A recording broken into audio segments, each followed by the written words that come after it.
Moved on to de-essing there, and I'm just using the old school de-esser from Waves. I still use this on a lot of my mixes, and I really like this de-esser. Simple and effective. Then we're using the REQ, and all I'm doing here is just removing any rumble, any low end down here, adding a little bit of high end and dipping out a little bit here as well in the kind of 200 range where you can sometimes get a little bit of mud. Fire fan, perception in my soul, you're a fan.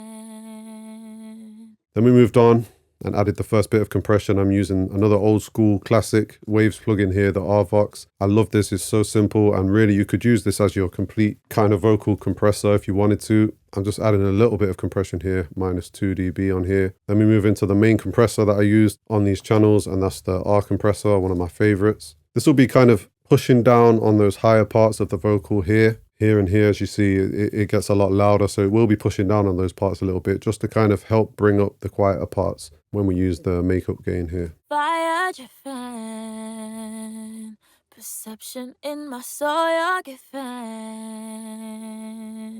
It's literally only pushing down and compressing on these parts here, these bigger parts, and it's allowing these parts to just be uncompressed. And then obviously because we're adding the gain, about 4 dB here of makeup gain, that will be pulling these parts up. So as you'll see, the first thing that I've used here on this lead vocal bus is the CLA76, another classic Waves plugin. I'm using quite a fast release, quite a fast attack as well. And this is just taming even more, just adding even more compression and just bringing the vocal up and more up front and in your face. Your existence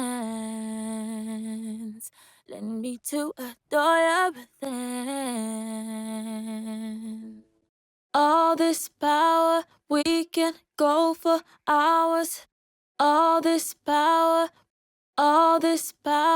we can go for hours.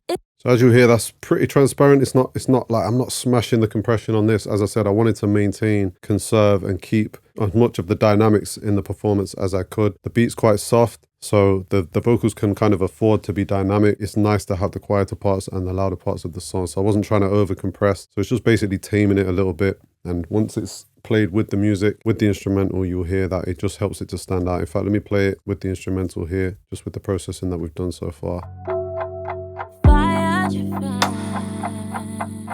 Perception in my soul, you're a fan.